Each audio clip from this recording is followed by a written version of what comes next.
Assalamualaikum warahmatullahi wabarakatuh. Ketemu lagi nih Bro and Sis bareng gue Indri Prasetyo Media, masih dengan nama yang sama, dengan nomor industri mahasiswa yang sama 1960 dengan kelas yang sama di Masjid 4 dengan konsentrasi audit dengan mengetahui teori. Setelah kita kemarin ngebahas 1.1 sampai dengan 1.5, kali ini video lanjutan dari yang kemarin, itu 1.6 sampai 1.10. Wajib tunggu, tonton terus gua atau tonton terus gua untuk lu tahu video selanjutnya, jangan sampai ketinggalan nih, karena informasi ini penting banget, bagus banget buat lu semua yang baru masuk ke dunia coding atau baru masuk tentang audit atau tentang teori akuntansi yang lain. Nah, poin yang berikutnya itu 1.6, itu standar akuntansi di berbagai negara. Lu akan tahu nih negara mana aja sih standar akuntansinya bagaimana.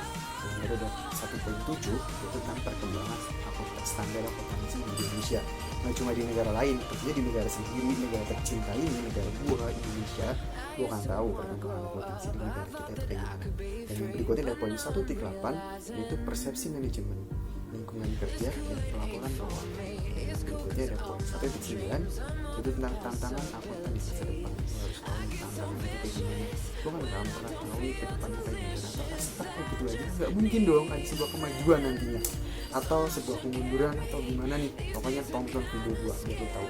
Selanjutnya ada poin 1, poin 10, masa depan pelaporan keuangan. Apakah hasilnya akan menjadi semakin baik, semakin bagus.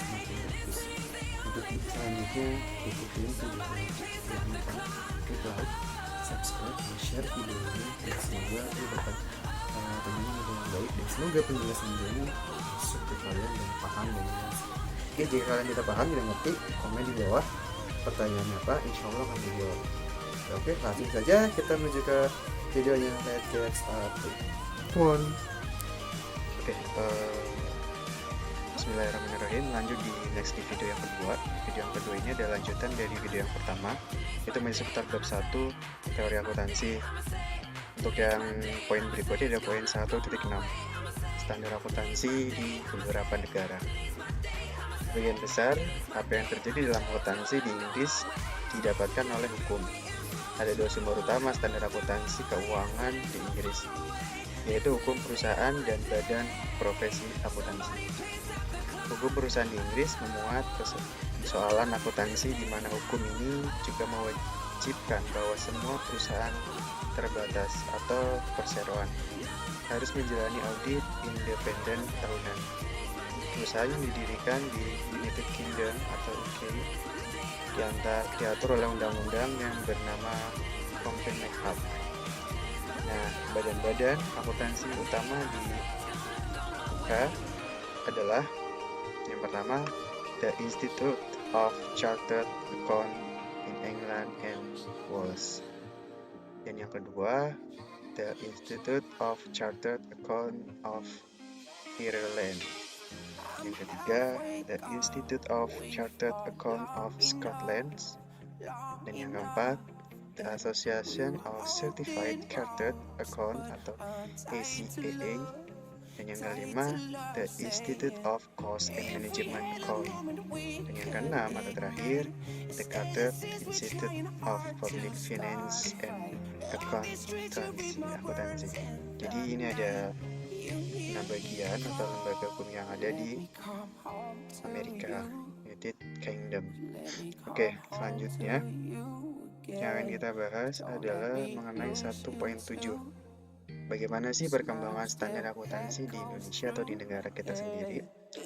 Jadi untuk akuntansi dan perkembangan yang ada di Indonesia itu, konsep anggaran dasar IA yang pertama diselesaikan pada tanggal 15 Mei 1968 dan maska finalnya selesai tanggal 19 Oktober 1958. Menteri Kehakiman kemudian mengesahkannya pada tanggal 11 Februari 1959. Namun demikian, tanggal pendirian IAI ditetapkan pada tanggal 23 Desember 1957. Ketika itu, tujuan IAI adalah membimbing perkembangan akuntansi serta mempertinggi mutu pendidikan dan pekerjaan akuntan.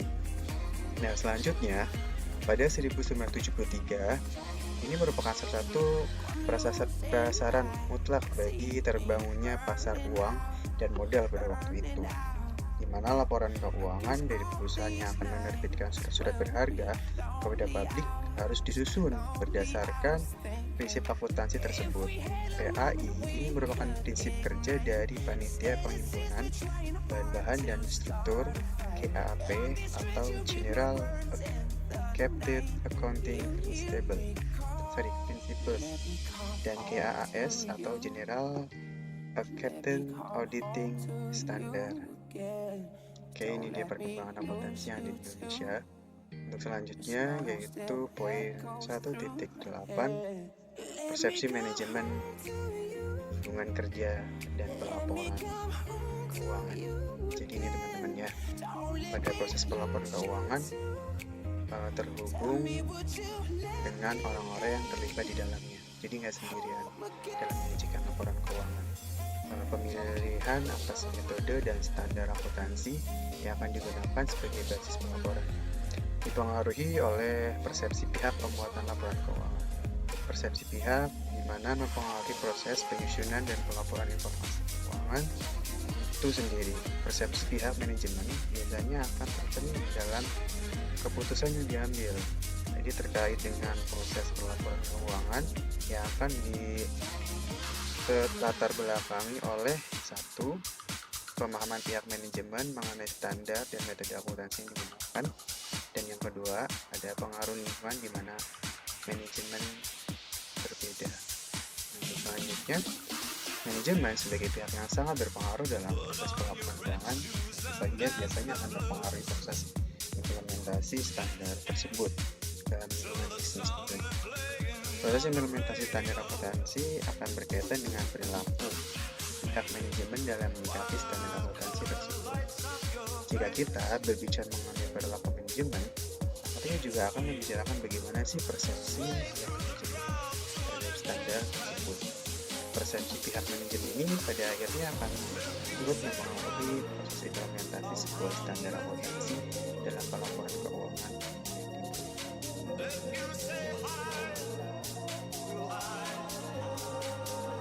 Berikutnya yaitu dalam dunia bisnis, pihak manajemen selalu pihak pengelola perusahaan bertindak sebagai agen bagi perusahaan, selalu dihadapkan pada berbagai tekanan tentunya. Tekanan ini datang bisa dari luar perusahaan atau dari dalam. Untuk yang berikutnya yaitu 1.9 mengenai tantangan akuntansi di masa mendatang. Ini meningkatnya jumlah transaksi pasar modal yang begitu banyak, besar dan begitu pesat, kreativitas yang muncul dalam industri perbankan atau dengan hadirnya berbagai jenis produk investasi juga telah menciptakan masalah akuntansi yang baru, karena mau tidak mau pasti akan mempengaruhi kriteria pengungkapan pencatatan dan pelaporan itu. Demikian juga halnya dengan banyaknya perusahaan yang ada dalam tahun-tahun belakangan ini cenderung mengadopsi bentuk-bentuk ekspansi bisnis yang lebih inovatif, baik apakah melalui akuisisi dan atau merger atau bahkan melalui internal development. Nah, bentuk-bentuk ekspansi bisnis ini tentu saja akan menghadirkan sejumlah masalah pelaporan itu.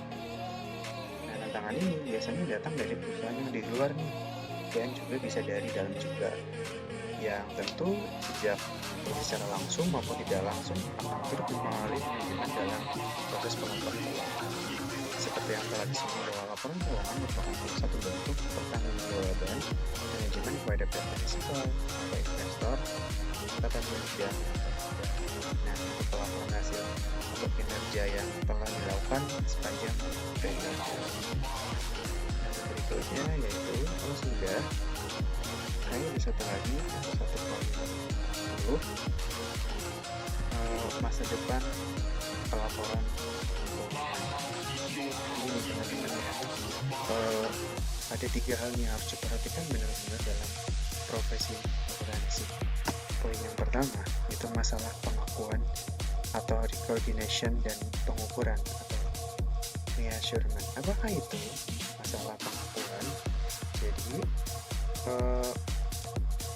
atas aktivitas dan kewajiban perusahaan, dengan kata lain apa yang seharusnya dilaporkan dalam laporan keuangan atau izin rahasia itu harus serta memadai dan akurat mencerminkan aktivitas dan kewajiban perusahaan. Pengguna laporan keuangan seharusnya dapat memanfaatkan neraca untuk memperoleh gambaran yang cukup mengenai suatu perusahaan. Dan untuk yang kedua itu masalah ketepatan waktu atau timeliness. Untuk timeliness ini sendiri adalah, dengan kata lain, kapan sih seharusnya akun-akun dilaporkan, waktu yang tepat atau sejak kapan gitu ya. Jadi masalah ketepatan waktu dalam pelaporan keuangan juga semakin bertambah nih ya teman-teman, seiring dengan kemajuan atau kompleksnya dunia bisnis. Nah, saat ini laporan tahunan dan bahkan laporan kuartalan sudah tidak lagi dapat memenuhi arus kebutuhan informasi yang semakin mendesak. Siklus pelaporan semakin singkat sehingga produk akan menjadi lebih cepat usang dari sebelumnya. Sangat sulit untuk memperoleh gambaran dari cepatnya pergerakan dan perubahan jika pengambilan langkah dilakukan secara harus benar-benar tepat waktu. Dan untuk yang ketiganya, masalah yang sering muncul di bagian terakhir pada profesi akuntansi adalah masalah distribution informasi keuangan atau distribution of financial information. Kata lain, bagaimana sih informasi keuangan didistribusikan kepada para users atau penggunanya. Di masalah terakhir sehubungan dengan masa depan akun-akun transaksi atau pelaporan keuangan. Yang perlu dicermati dan mendapat perhatian khusus dari periode akuntansi adalah cara informasi keuangan mendistribusikannya.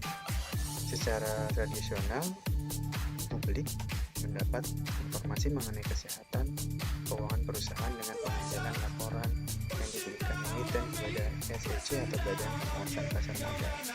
Nah, laporan periode pemegang saham dan analis di Amerika juga telah dikembangkan sebuah sistem komputerisasi untuk mendistribusi informasi keuangan dari suatu emiten kepada publik. Jadi seperti melalui the SEC Electronic Data Gathering and Retrieval System atau EDGAR, atau melalui retail channel seperti Alexis dan Yes. Jadi itu dia ya teman-teman, ya 3 hal yang perlu diperhatikan sekali sebelum untuk sebagai profesi akuntansi. Jadi itu dia dapat saya sampaikan. Saya mohon maaf. Saya akhiri. Terima kasih. Assalamualaikum warahmatullahi wabarakatuh. Teman-teman tetap tonton video ini, semoga bermanfaat untuk kami sendiri. Saya pamit. Terima kasih. See you in the next video. Thank you. Bye bye.